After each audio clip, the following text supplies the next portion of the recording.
Hi, bitch besties. It's your main bitch, Melly. Thank you so much for tuning in and welcome to another episode of the Judgy Bitch Pod. Hi, bitch besties. Welcome to a new episode of the Judgy Bitch Pod. I'm so excited. I have Stephanie Hammond here. Stephanie Hammond is a realtor, but as I learned, not the type that you might think.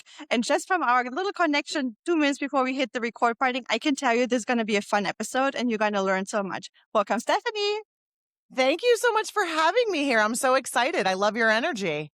Oh, thank you. I love yours too. I feel like we connected immediately. Like the second you said hello, I was like, oh, this is my bitch. Well, it's funny when I saw the name of your podcast on the group that we're a part of. I was like, you know what? My husband would probably tell me to go be on that podcast. So that's why I reached out to you. And he's like, yeah, that's appropriate. That's appropriate. That's where you should be. I'm like, okay. All right. I love that so much. Yeah, you're perfectly. You fit right in here. My mom would be, she's so proud. Oh, I love that. Well, I'm so glad I have you here. And while I have you here, please tell my bitch besties. That's what I call my listeners, by the way. So if I call you a bitch, that's a lovely term. Yeah, that's my bitch bestie. Love it. We own it, right? We have to own the word. Yeah, exactly. So please tell my bitch bestie who you are and what you do. So I work for Coldwell Banker Realty. I've been here for going on 12 years. And my current role is that I'm the branch vice president over the Exton, Pennsylvania and Wilmington, Delaware offices.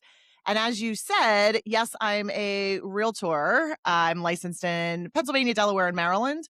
But my role, because our brokerage is set up differently, is I'm a non-competing manager, meaning I don't compete with my agents. I help support them to achieve whatever version of success that they're looking to achieve.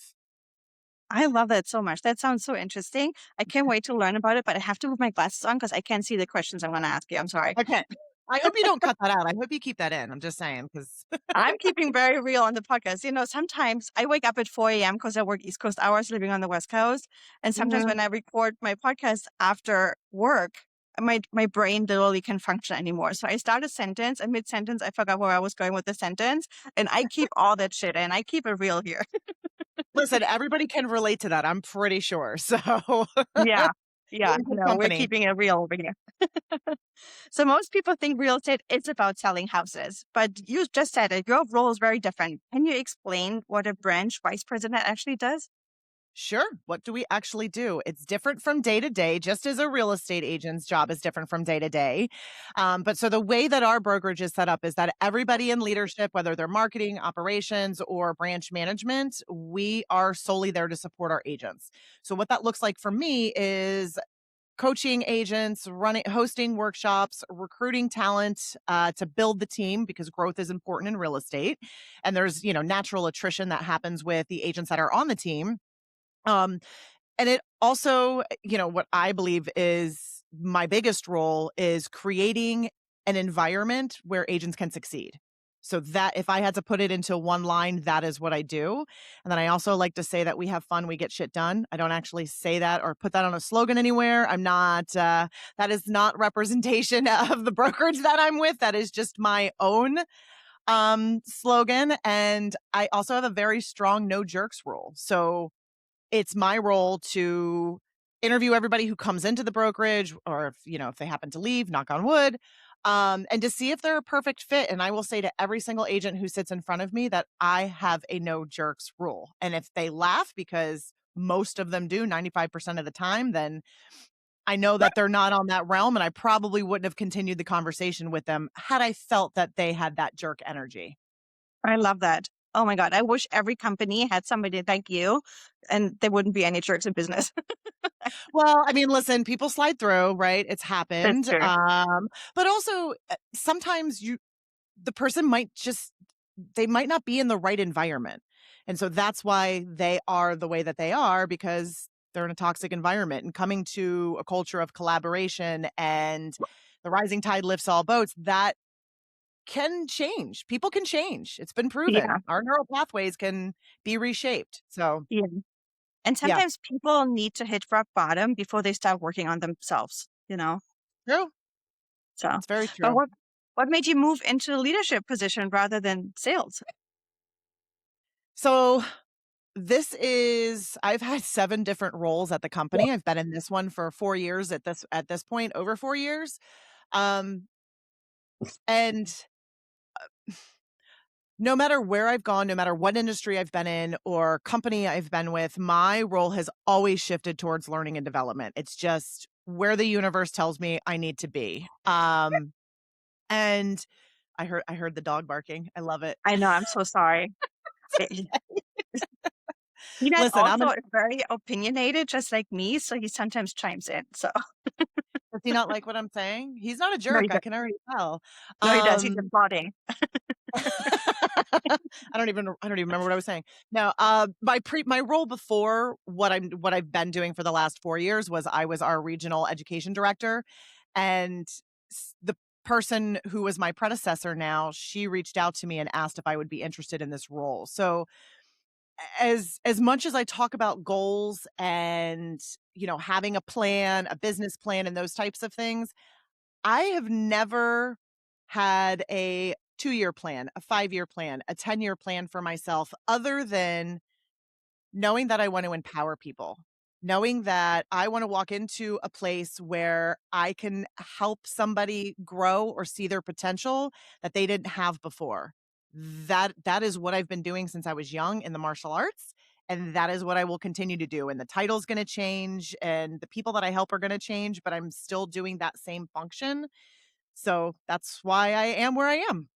I love that. And we're going to get to the martial arts part of you. I read that in your bio. I'm very interested in that too. But let's talk about building culture first, because I know that's very Okay. important for you. And you say most leaders actually talk about building culture, but you build it into your daily habits. Speak to me about this. What do you mean by this? How do you do it? Well, I have to say first and foremost, give a shout out to my parents because both of them were culture builders, and unbeknownst to me growing up, seeing what they both did, and they had two very different career paths. But looking back and even being a part of what they did, that has helped shape me, and it's the lens through which I see everything. Because it's so easy no matter what industry you're in to feel like you're on an island and you're by yourself and you're the only one who's having these issues, but you're not. You're never alone. It doesn't matter where you are. So, number 1, finding connection among people is huge. Whether it's, shared distress in the real estate world because there's just a lot of crazy stuff that goes on, and real estate agents are they get the brunt of all of that stress because they are helping individuals through the largest financial purchase most likely that they'll do in their Yeah. lives. um, but to me, culture looks like inclusion, including everybody that's in the room. It doesn't matter if you sell 3 homes a year, it doesn't matter if you sell 30 homes a year, it doesn't matter if you sell 300 homes a year. Yes, there are different levels of support for each of those individuals, but every single person has a place on the team and they should Mhm. be told that. And I love nothing more than pulling out little wins. Listen, if you picked up the phone for the first time and you called somebody you never met and that was the first time you made a cold call, good on you because some people will go their entire career and never do that.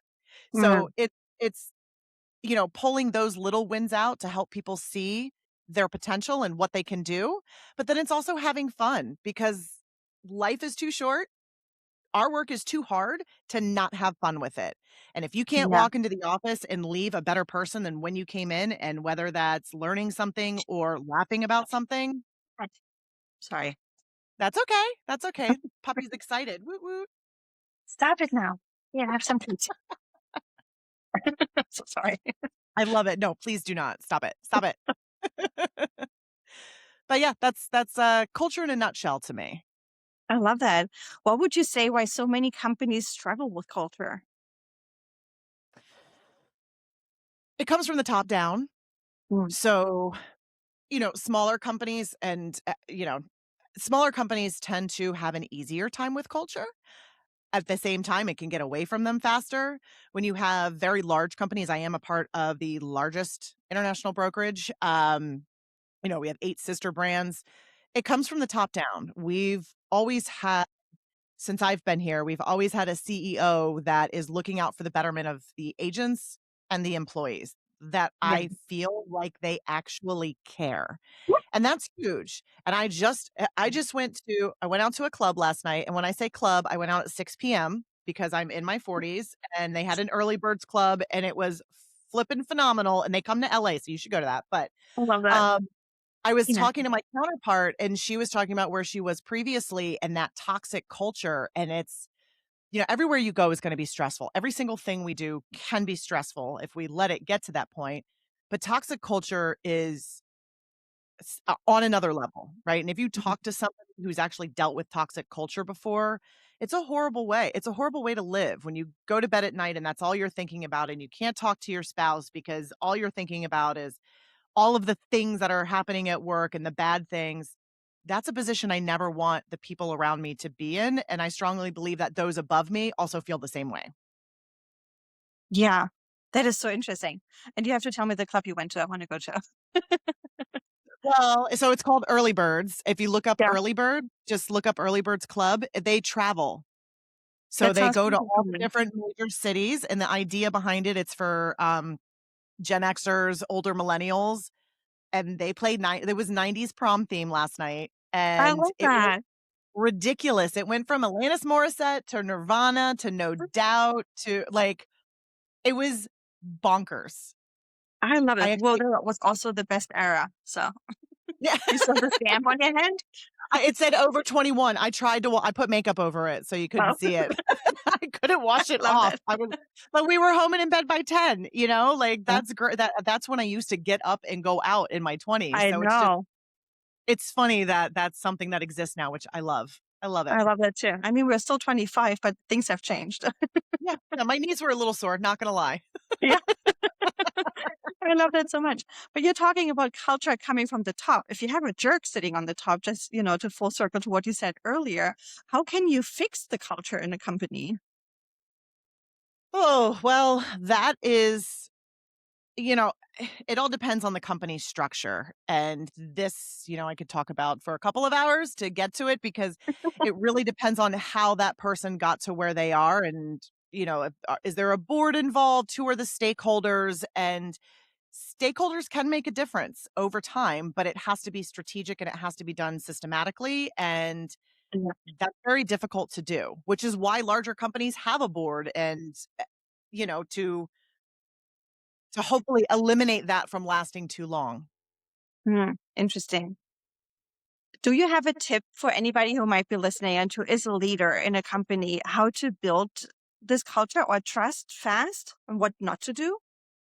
So, the quickest way to erode culture, because culture is trust, um, is to say something and do something different. Hmm. And the quickest way to build culture is to do what you say you're going to do. And Yeah. if you can't do that, having that communication, like, listen, I said XYZ, that's not going to happen. I overextended myself or whatever it is, but having that honesty, but the consistency is key with that. Consistently be who you are. And we hear this about social media and how do you present yourself with marketing, right? You've got judgy bitches listening to you. If you didn't say welcome judgy bitches at the beginning of every podcast, you would start to lose trust. It's Mm, consistency in everything that you do. You're building that culture for your podcast just as a company or an office or a leader builds culture for their team. yeah. That makes sense. That's super interesting. And you built your company. Is it your company? No, but you No. created the team, right? Well, I came into an already very successful office and Okay. coming into, it's funny, I talk to others on my team, like, is it better to come into an office that was, really low on the culture or coming into an office where, I came in and the person before me, she's now my boss, she's my mentor, she oversees all the managers in the region, and she's a powerhouse. Yeah. And that pressure still doesn't let off, 4.5 years later of whose shoes I was filling. And I think the greatest lesson that I learned over all of it is I'm not supposed to be filling somebody else's shoes. I have my Uh, own. I'm a size 8.5. I've got my comfy white sneakers on. Like, this is who I am. And that's what she saw in me to take this role. That's who I need to continue to be. I love that. Man, that was so profound. I love that. Oh, thank you. Thank you. But I think you helped build the team, right? You grew very fast with your influence. So my goal was when I came into the office, there were 71, 72 agents when I took over. And my goal, I had a one-page business plan that first year that I was here. and it said 100 productive agents. And that was my goal. That was it. I didn't tell myself how I was going to get there or what I was going to do. And then that's what I did.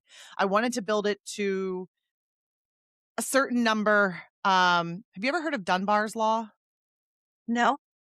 So I learned this from somebody. His name's Zach Viscami, and it's a very interesting theory on how many relationships we can actually keep without losing connections with some of the people that we're connected to. Okay.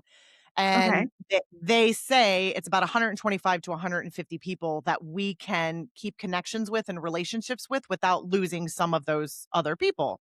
Interesting. So I have 5, they- so only 120 to go. well, whether it's your team, whether it's your friends, anyway, so I, wanted to take it to that 100 mark to see, Mhm.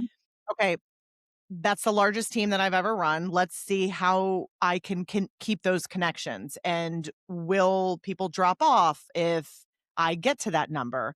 And the answer is no, because I've held steady at that number. So now the next goal, well, now I'm going to move to 125.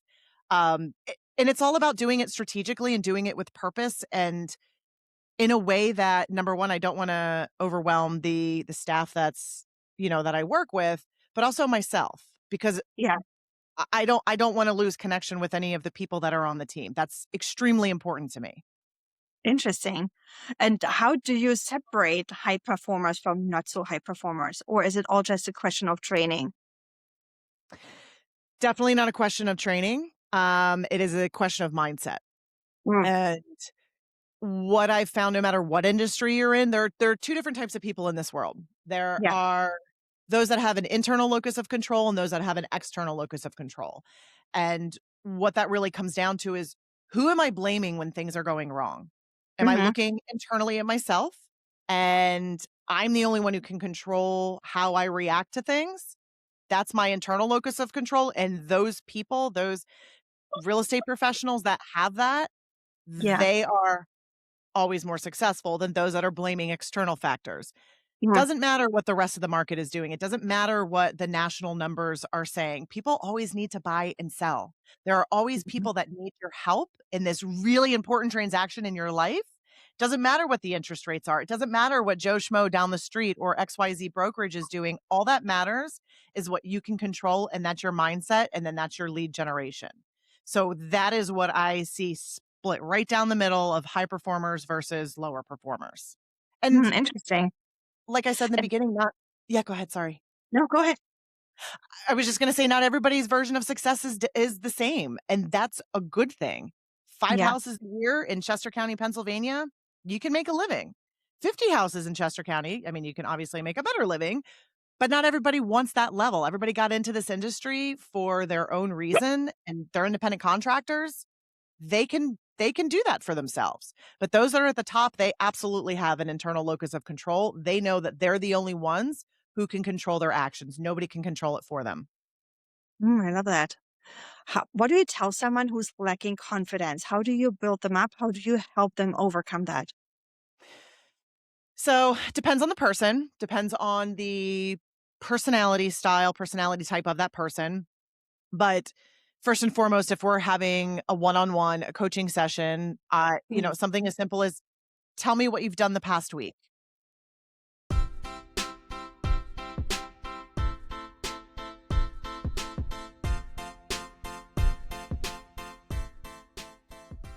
Um, So going back to confidence, yeah. I would say, and even if I was talking to a friend and I could feel that their confidence was lower, or something was going on, like, just tell me about your week. And from there, extracting things. Oh, so you went to this event and you spoke to how many people? You spoke to 7 people. That's awesome. How many times did real estate come up in that conversation? Right? And Yeah. oh, you did that without even thinking about it? That's pretty cool. You should give yourself credit for that. So just finding those little wins, because Yeah. that's ultimately what compounds into those bigger wins. And Yeah. I mean, we all know we don't see it a lot of times. We need somebody else to just hold up a mirror and show us what's in front of us. Helpful. Yeah. Yeah. How did you learn that? Did you ever have imposter syndrome while learning this? I have No. imposter syndrome sitting here right now. So that is how I live my Wow. life. And it is, it's something I mean, 30 years in the martial arts, and I have never once been in a street fight. It's Oh, just wow. Okay. that's Yeah. and I Neither mean, have I I. started when So. I no, I mean, I don't want to, right? Yeah. Not gonna lie, well, anyways, I'm not gonna talk about that. I started when I was 9 in the martial arts, so I don't really know any other way to think, and, martial arts Mm. is very focused on discipline building and character building and finding those small wins, so that's Yeah. just how my brain essentially is hardwired at this point. The imposter syndrome, I use that as, I have anxiety, I've always had anxiety, and I use Same. that to fu that's what fuels me. I don't look at it as Yeah. a negative. You absolutely can, and I've fallen down into dark times years ago because of that, but I also wasn't taking control over what I could control. Mhm. So, the imposter syndrome's gonna linger there, and what I look at it is it's my friend. Um, my closest friend, Claire, in Florida, she calls it her Judy, so she always calls it Judy. She's like, "Calm down, Judy. No, I'm not gonna do that, Judy." Like, in I her love head.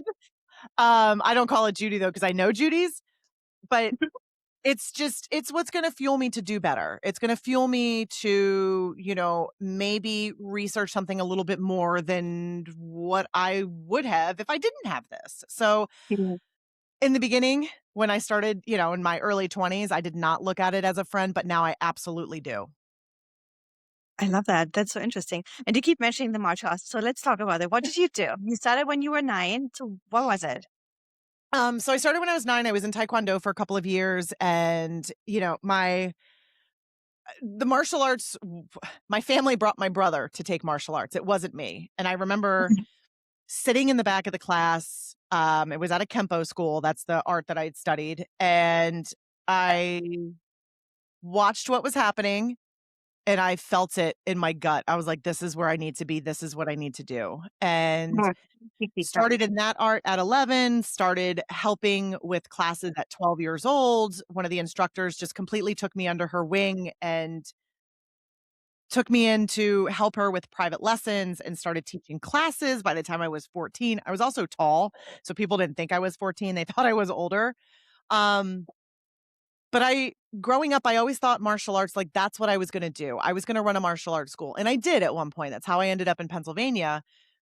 Oh, wow. Then a little bit later in life, my early 30s, I realized the martial arts was just a conduit by which I could help empower people. I could help show people what they're capable of, and it wasn't Mhm. the actual force. Now, don't get me wrong, I absolutely love martial I like my, like, years in the ring and just everything that I've done, all the people that I've met throughout my lifetime, are just phenomenal, but I get that same feeling when I walk into my office, and when I get to sit down and have a conversation with one of my agents, and it's not, "Let's throw that punch stronger. Let me show you how to do this more." It's Yeah. real estate related, but it's still giving me, "Peanut, stop it." No, I'm kidding, but I'm Did you not. hear that? Stop it now. Come here.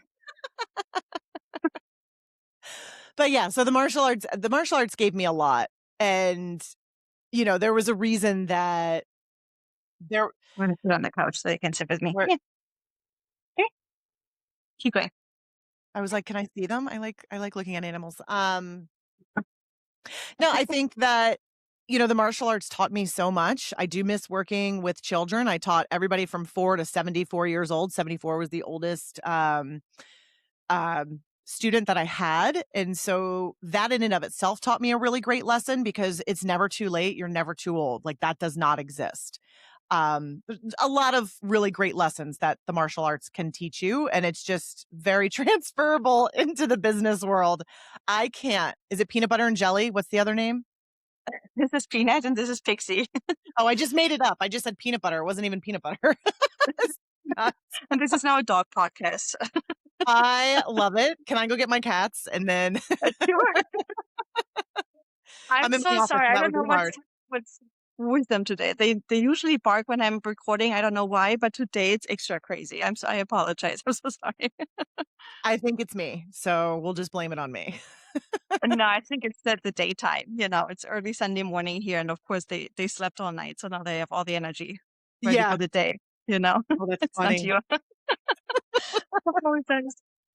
Are you still doing taekwondo?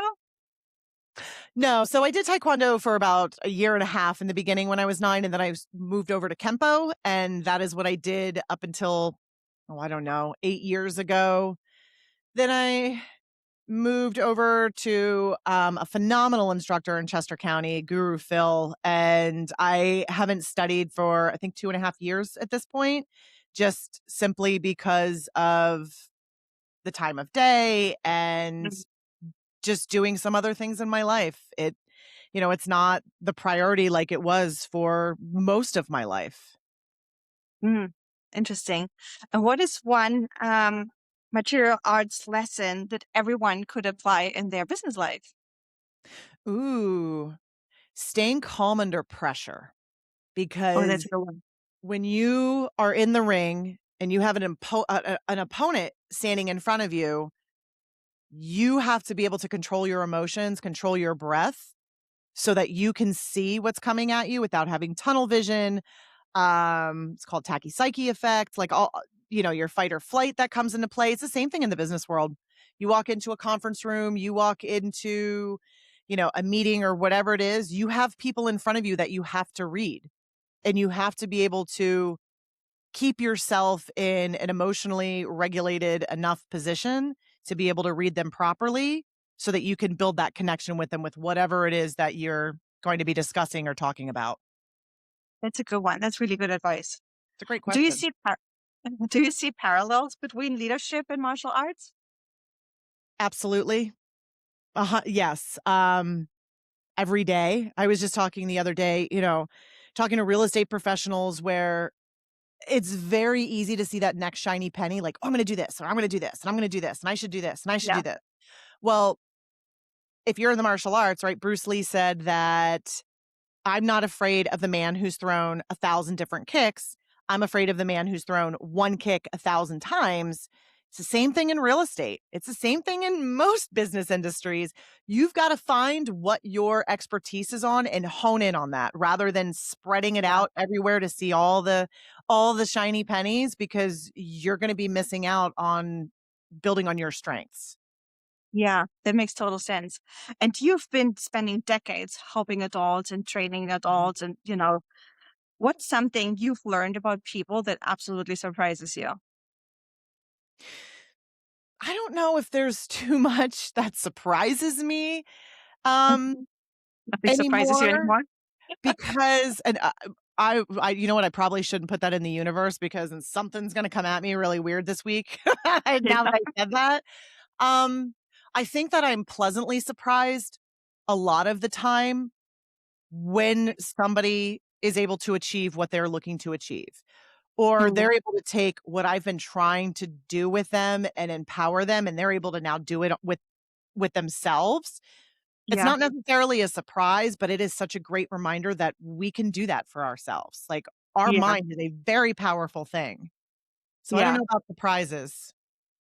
Do you Knock on believe in wood. manifestation? I do. Do you manifest for Absolutely. yourself? I do.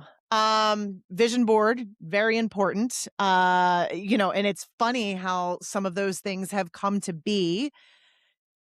Many stories of that. And I have a picture of my mother on my vision board too as a reminder. It was a photo that she had sent to my grandmother who'd since passed, and I inherited the photo albums that my mother sent her. And on the back of each photo, my mom wrote a story. So this particular photo was a picture of my mom dressed for work in 1980 whatever. And it says, "It felt good to just get dressed up and go somewhere where I was appreciated with my first part-time job." And I Mm, was able to earn enough money where we had a trip to Disney World. I grew up in South Florida, where I could, take the family to Disney World. And I think yeah, about that all the time because she was excited to go to a part-time job to just get dressed up and go there. And we live in a world where we take that for granted. yeah, And well, at least I'll speak for myself where I can take that for granted that I'm getting dressed up, I'm wearing my favorite pink blazer, but I'm not being as grateful as I could be for what's in front of me. So when you talk about manifesting, I try to manifest back to that mindset that my yeah, mother had with that and trying to be grateful in everything that I do. yeah. I But mean, they energy is walk a so real you can run. I Yeah, love it. exactly. Energy is a real thing. It is a real thing. It is Yeah. scientifically proven. We can feel each other's energy, and when you manifest certain things, that energy is going to be attracted to like energy, and Yeah. energy is the currency. Yeah. Exactly. And your energy is high, and that, made the dogs go high as well. Too much energy. My husband's gonna love that too. I can't wait to tell him. What would you say? Why do some people embrace growth and others really resist it or struggle with it? I think it go there's 2 things. Number 1, maturity. Mm, So, we might just not be emotionally mature yet. And it goes back to what I was talking about with top performers versus not so top performers in how do you what's the lens in which you view the world? Are you going to blame everything around you, or are you going to look internally at yourself and say, "What could I have done differently? What can I do differently? How can I move past this?" Not who who's to blame for why I have a roadblock in front of me. So it goes back to that internal versus external locus of control, I believe. yeah. Yeah, that makes sense. And do you think that anyone can become a leader if they work on themselves? I do. I think that it's a skill set. And while some, are born with more characteristics of a leader than others that are not, I I'm a strong believer people can change. And if you want something, if the motivation is there, you can absolutely become a leader. And first and foremost, you have to become a leader of self.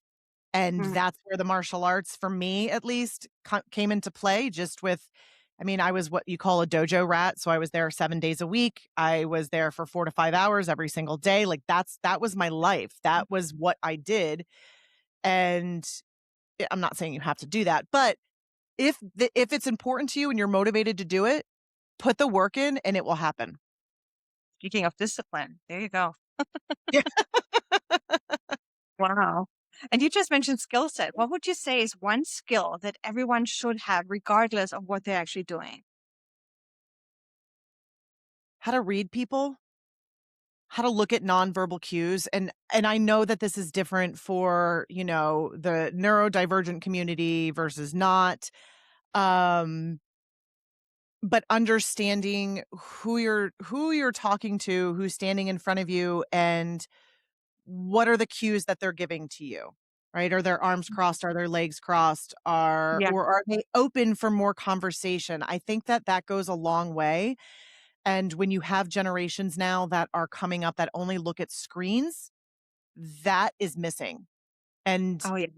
it's the blank stare, right, from the Mm, younger Gen Zers, and you know what? It's not their fault. Um, but it's something that I think is going to cause, and sometimes it already has, a lot of friction in the workplace as they come up if they aren't taught how to read the nonverbal cues. yeah. And just how do you show your cues, your verbal or excuse me, your nonverbal cues?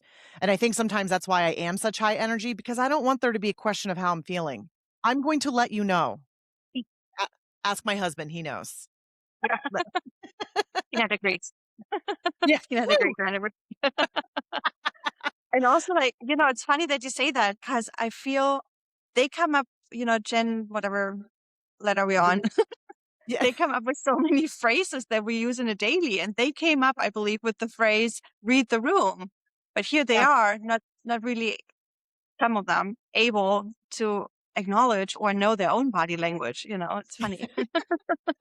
Oh my gosh, this is making me feel so old right now, but when we were at the early birds club last night, we were talking about all of the different lingo that's used, but we used really dumb lingo too in the 80s and 90s, so That's it's fine, just you know? they have to come up with their own. It's a rite of passage. Yeah. But that's an interesting point you bring up. I always say the 90s was the best, decade ever. And we who lived through it, I'm the same generation probably as you. We were young at the time, so we still remember. But Right. we were we didn't have the phones all the time. We didn't have social media.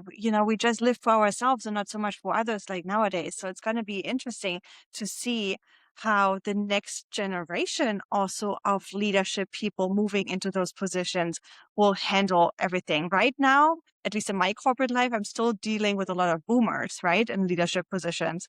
So Yeah. I want to see how that develops. Peanut, you need to shut up. Seriously. Well, I mean, the good news is after the boomers come the Gen Xers, and the Gen Xers, we don't care. Like, Yeah. Yeah. and I mean that in a good way of it's I don't care how many likes I'm gonna get on this, if this is the right thing that we need to do, this is what we're going to do. Yeah. So you're right, it will be absolutely interesting, and when you look at the history of, like, the '80s, they call it the decade of me, right? There was no real social consciousness, in globally as a whole, and then you move into the '90s, and that's, I don't wanna take it down a bad route, but, like, the AIDS epidemic, all of these other things that came in the global consciousness of Mm. those different pieces really shifted the world, and so it always goes up and down, right? Then you go in the Yeah. 2000s, and here's the explosion of social media. Well, then what happens in the next decade, right? We always have these ebbs and flows, so it will be interesting to see what happens when the Xers rule the world. Yeah. Yeah. I can wait. And, I've said this on the podcast before. I want to see how, especially in terms of work in an office or work more remotely or more the hybrid work model, how that's gonna develop. Yeah. I just want to see how that pans out. Well, it's interesting because, I mean, consumer behavior is wildly changing now, especially with AI, but even more so with the younger generations in terms of they want to shop at a mall. They want to go into a store and shop. I think it's something like 60% of their purchases are made in store rather than online. So again, we go back to those ebbs and flows and, you know, yes, COVID happened. Everybody went remote. Real estate professionals really learned how to work in their homes. They've always worked on the road. That's part of the job. But people are in office. People want to be in office. And I'm not saying everybody, but you're not going to feel that same level of collaboration or culture or whatever it is through the screen. You need to come be next to people. And I don't think that's ever going to go away. At Yeah. least not for somebody such as myself. It's not going to Yeah. happen. Yeah. It's gonna be interesting. Yeah. And you said earlier, success is only a mindset away. What do you mean by that? Change your mindset, change your life. So if you look if you're only looking for the negative, if you're only looking for the excuses, that's all you're going to find. If you are looking for the good, if you're looking for those small wins, which is what I like to think that I help people with, those small wins, you're training your brain to look for those. You're going to find more, you're going to find more, you're going to find more until it becomes that big win. And now you've just proven to yourself that the mindset that you have is what's making you succeed. What was his name?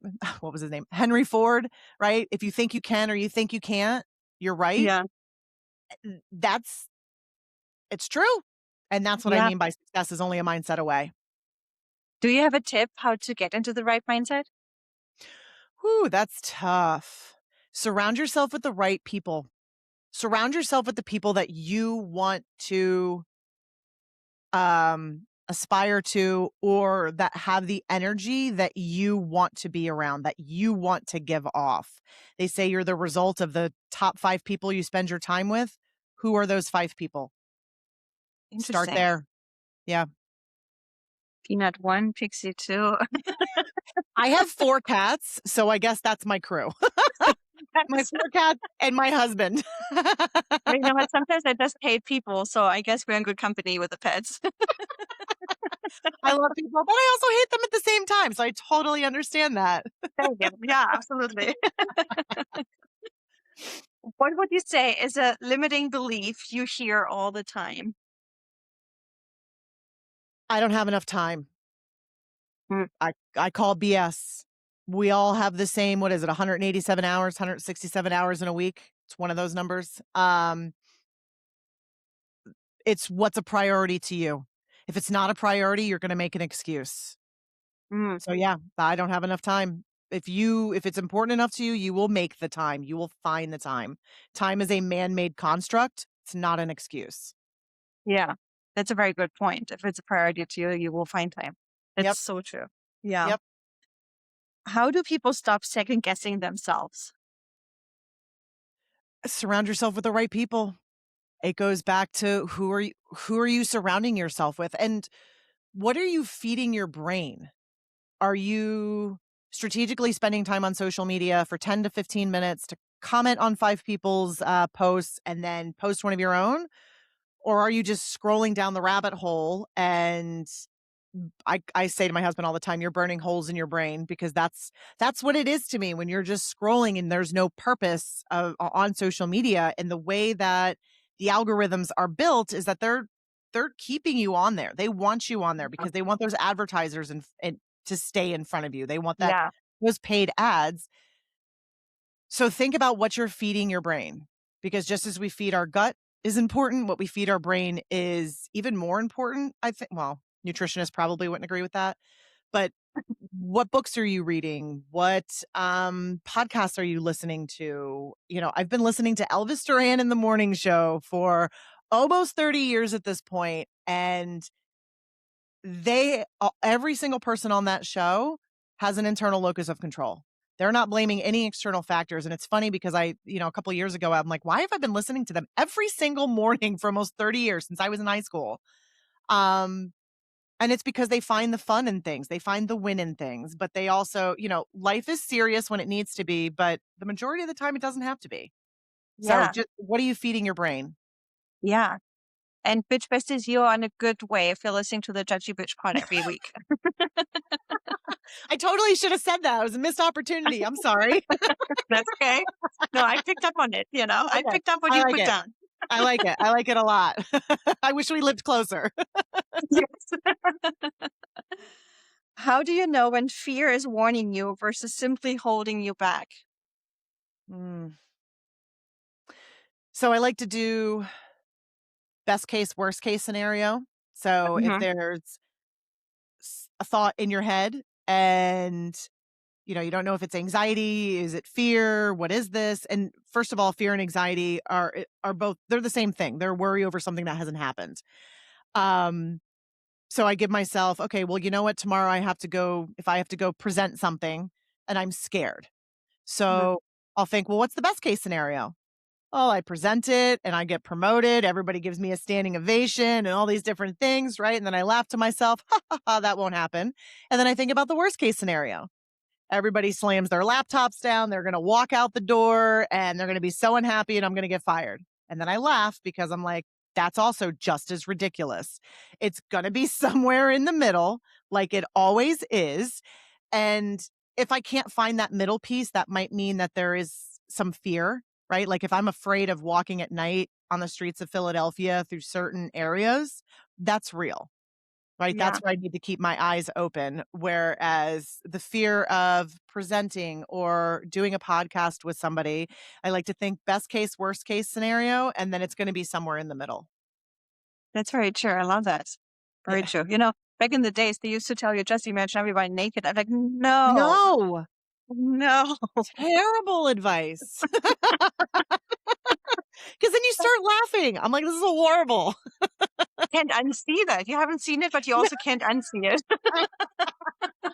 I forgot about that too. That's very true. That's awful. It's awful advice. Yes. What is something you've talked yourself out of that you wish you would pursue sooner? So, it's a very interesting question. I think that where we are right now in our lives is where we're supposed to be. And if I would have talked myself out of something or into something, that I wouldn't be where I am right now. Um, you know, we're different in every decade of our lives. So I'm sure that I've talked myself into or out of something that was good or bad. But where I am right now, I wouldn't want to be anywhere else. So Mhm. I don't think there really is anything. I love that. Love that very much. Was And I that a have to ask cop you a out? personal question. Okay. I'm sorry? I said, was that a cop out? I kind of feel like it was. No. You know, I oftentimes play with the idea of maybe one day I'll become a realtor myself, right? What Okay. tip do you have for people who want to start in the realtor business? Would you That say, is no, a no, no, it's so overly saturated, don't? Or what does it take to really get a footing into the business? it takes grit and it takes what I was talking about with nonverbal cues, it takes that people connection component. Mm, So, I mean, listen, I've seen agents move to a new area and just completely build their sphere of influence, those people around them that know them, like them, trust them so quickly because of the way they were able to connect with people. And I will say, if you're thinking about real estate, watch HGTV and then know that it's going to be absolutely nothing like that. It's not yeah, going to be selling sunset. It's not, absolutely not. And if you have a friend who's a real estate agent, ask them because you're most likely only seeing the good on social media and the glamorous side of things. And it is a very, very, very hard job. You are yeah, dealing with every single emotion coming at you from the client, from the agent on the other side, from the buyer, the seller on the other side, the lender, the title company, everybody who's involved with this. You are that funnel. And you are that funnel that's expected to say emotionally calm, for lack of a yeah, better term, to navigate through the process. And you are part therapist, you are part babysitter, you are part cleaner outer, part stager, you are part everything yeah, and then nothing at the same time. yeah, If you are afraid of being rejected, real estate is not for you. But if you know yeah, you can learn from that, and when you find your right people, when you find those people that can, your vibe of attracts your tribe type thing, and you're working with people that you're on similar wavelengths, nothing it's n- nothing's going to feel better than that. But yeah, you have to swim through the crap to mm, get to that point, and you have to work you do have to work really hard. And you need to work smart. So you need to be somewhere that's going to give you the tools, the systems, and the people support that, like, Coldwell Banker's been around since 1906, 120 years this year in August. We've seen every single market. We know what the path to success looks like. We've got it for you. We'll hand it to you on a silver platter. You just have to do it because nobody can yeah, do that for you. yeah. Wow, that's interesting. Yeah, that's what's always holding me back is it's easy to get my license and study for it, Mhm. and it's not an easy, achievement. You have to study hard for it. But I mean, I can go out and do that. But then that's the theory. How do I actually get into the practical part of it, right? And I feel like I don't know any realtor agents, so it would be tough for me to make that connection and to have somebody mentor me and show me the ropes and where do you even start?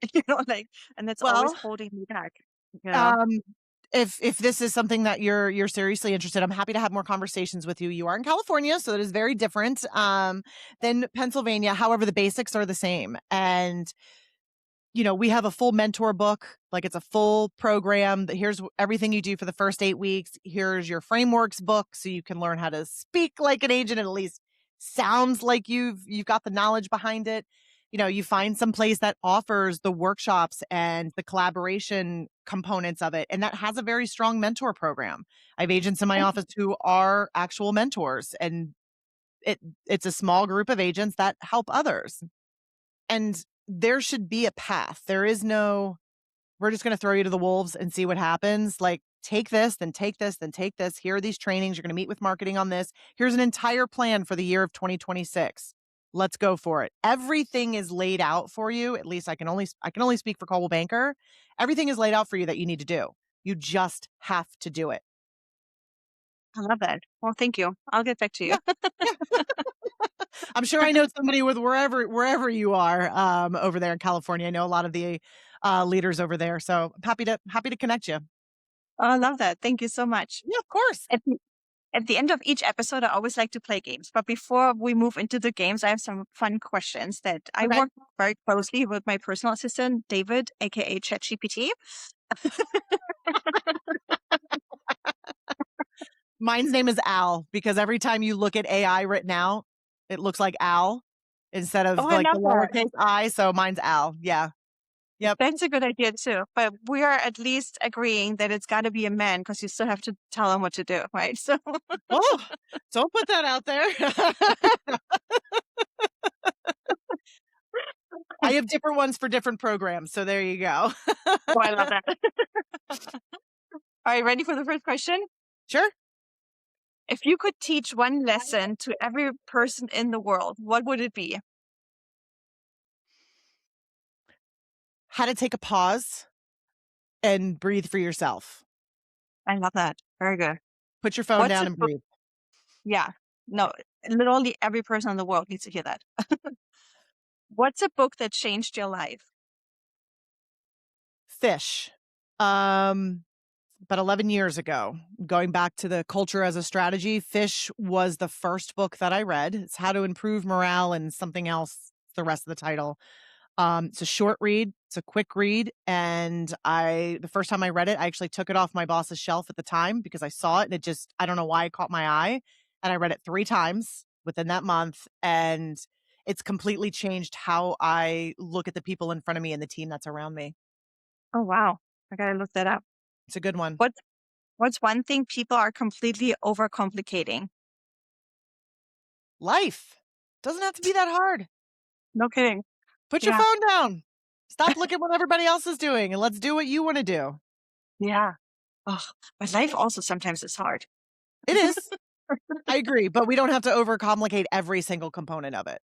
Be I surrounded agree. by those people who are cheering you on, who are there to support you, and who aren't making things more difficult for you. And Yeah. if you have people in your life that are making things more difficult for you, there's nothing wrong with cutting them out. Oh, yeah. Oh, I like a good snippety snip. Oh, I figured you would, you judgy bitch. I had to learn it. I learned it actually very late in life. I was such a people pleaser and I was so suffering Mhm. that I had to learn that. And now that I've learned it, oh yeah, no, Oh, it's I don't, amazing. yeah, the Yeah. energy you save and the power you get back, it's incredible. Yep. I don't like energy vampires. Terrible. No, It's terrible. I don't want to be around yeah, that. yeah. Last question for the fun questions. What's your personal definition of success today? Not being so wrapped up in any one single thing, whether it's my career or my relationship or my friends, but having each one of those components in each of my days and being able to lay my head down at night and know that I either A, grew myself in some way, like you pushing me and asking me these questions, like I'm going to lay my head down tonight and be like, all right, ask me some things I've never been asked before, and I didn't stumble too bad. I think I'm gonna be okay. Or it's that I was able to empower or give something to somebody else that helped them achieve that. I love That's what that. success is.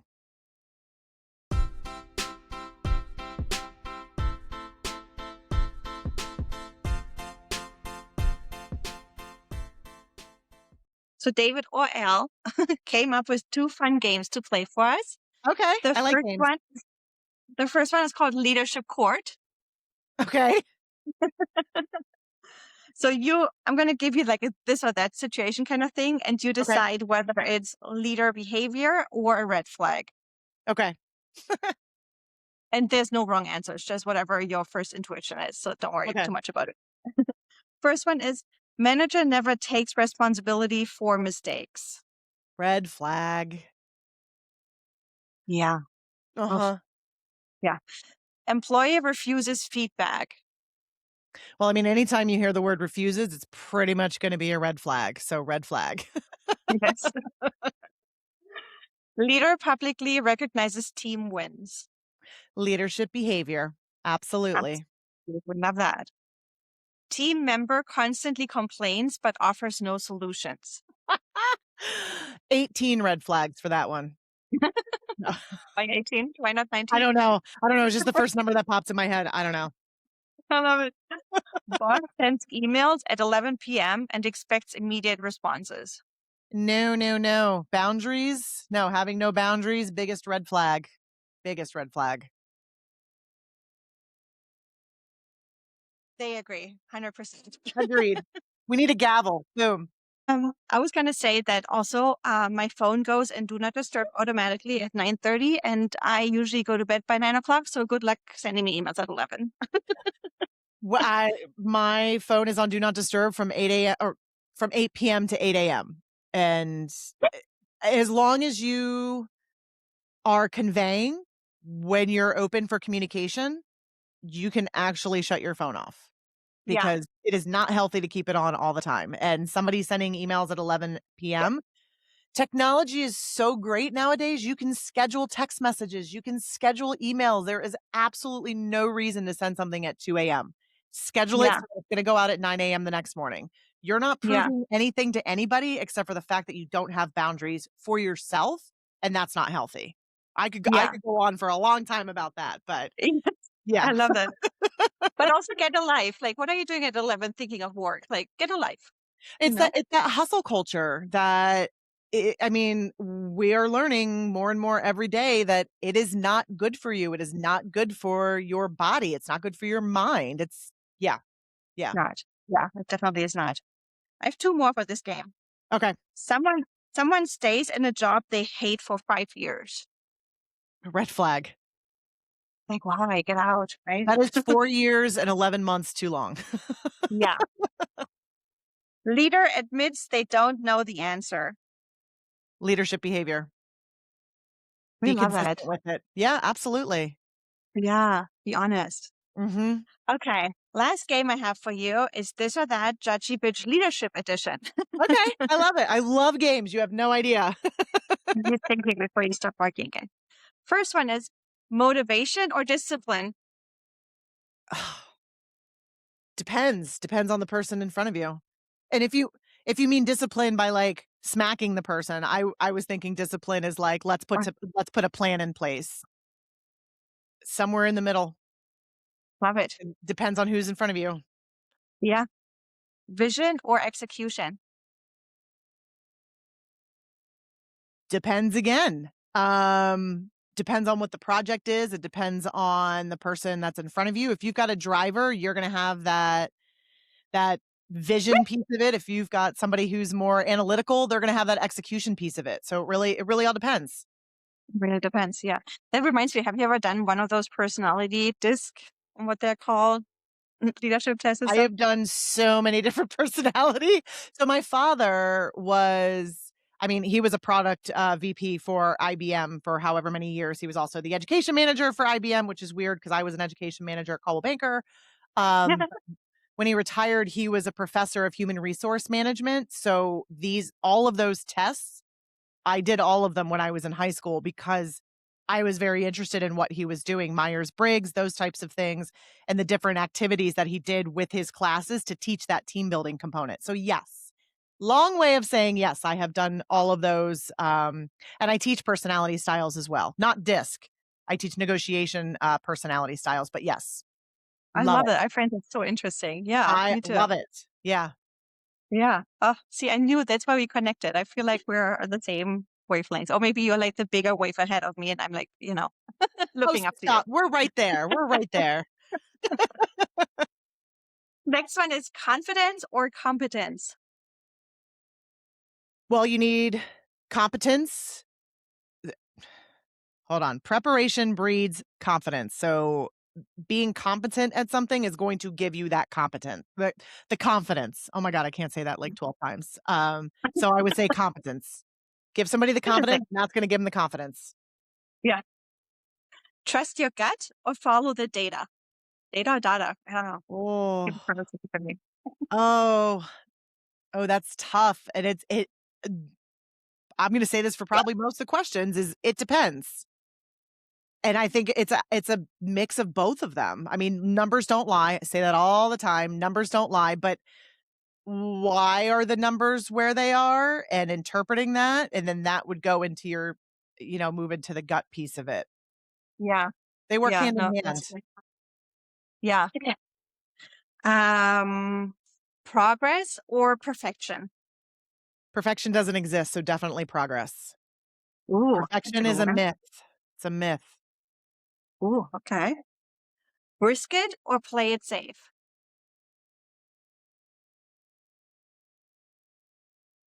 Depends. When you're it all depends on how risk averse you are. And, are we talking investments or are we talking a business strategy that could put you at the forefront of the industry or Mm, potentially just crumble the entire empire. I mean, it really all depends. I'm not so risk adverse, so I'm somewhere on the scale, but leading more towards the risk side. interesting. Next one we spoke about, but what's your take? Remote work or in person?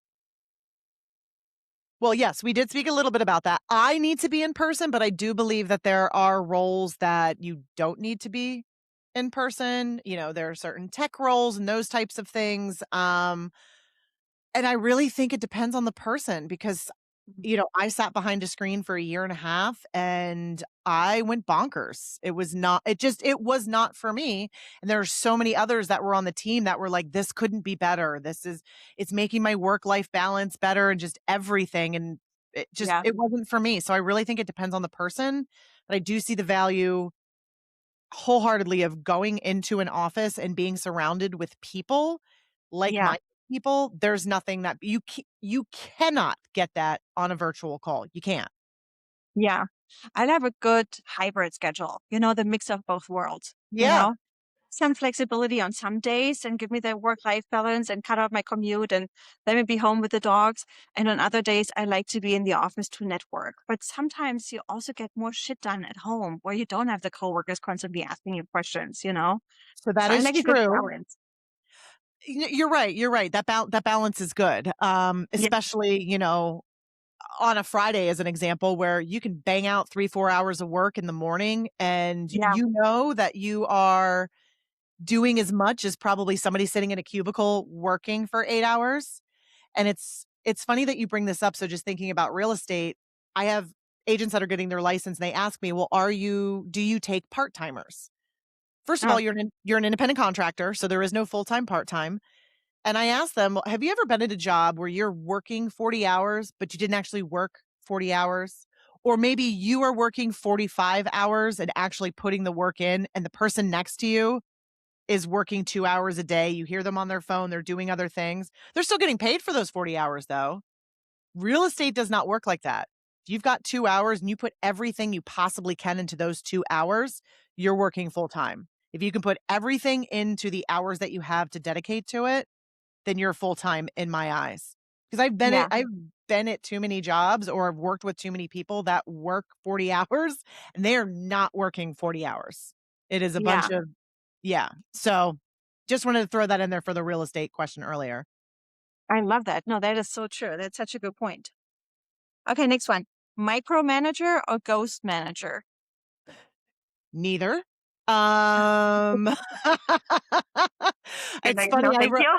when I was in college, I wrote a paper on and it was the topic of micromanager. Ghost manager wasn't a term back then in when I was in this class.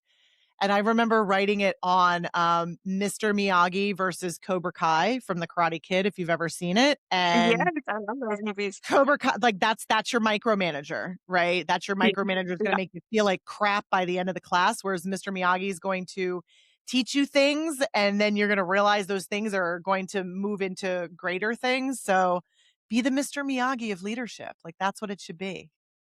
I love that. I love that so much. Second to last one. Okay. Meeting that should have been an email or email that should have been a meeting. Did you just read my most recent LinkedIn post? Because I wrote something about that my soul would be crushed if I heard an agent say, "Well, that meeting could have been an email." My soul would be crushed. So neither one of them, absolutely neither one of them. There's a time and a place for different forms of communication. That's why they exist. But with that said, if you've got 5 different things you need to talk about and you're going to send 5 separate emails rather than one, don't do that. Stop. Put them all into I send out a Monday kickstart and I put as much as I possibly can into that email that I know is going to happen throughout that week so that I don't have to send multiple emails. But it doesn't warrant a meeting, so I'm not going to throw a meeting just to give updates. Yeah, I love that. Last one. Okay? Hustle culture or quiet quitting? Neither. Hustle culture is bad for our bones and quiet quitting is that's no way to live either. It's no way to No. live. Fine. I want to thank you so much for coming on. This was such an inspirational episode. I thank you so much for being so patient with the dogs and me. Please shout yourself out. Where can the bitch besties find you? Oh, bitch besties can find me on Instagram at the lighter side of Steph. Um, and that's really where I put most of my personality. So both work and goofiness. Would I love love it to so much. follow and I follow back. Absolutely. I love it. I will follow you right after this. Yay! And I will Thank you. follow you with that. Thank you. Thank you so much for coming on. Bitch besties, thank you so much for listening. I hope you enjoyed this episode as much as I did. I'm going to cut out some of the dog barking so it makes it easier for you to listen to. If, if you love this episode, please do me a favor, share it with all your friends and families, and please follow Stephanie and follow the Judgy Bitch Pod. And I'll see you guys next week. Thank you so much. Bye. Bye. Thanks, Bitch Besties, for listening. Make sure to follow us at the Judgy Bitch Pod. And hey, spread the word. Tell your friends, your ex, your dog walker. We'd love their support. Want to be part of the show? DM us your feedback, hot takes, or unapologetic opinions. We just might read them on air. And don't forget to follow, rate, and review the pod. See you next week. Cheers, bitches.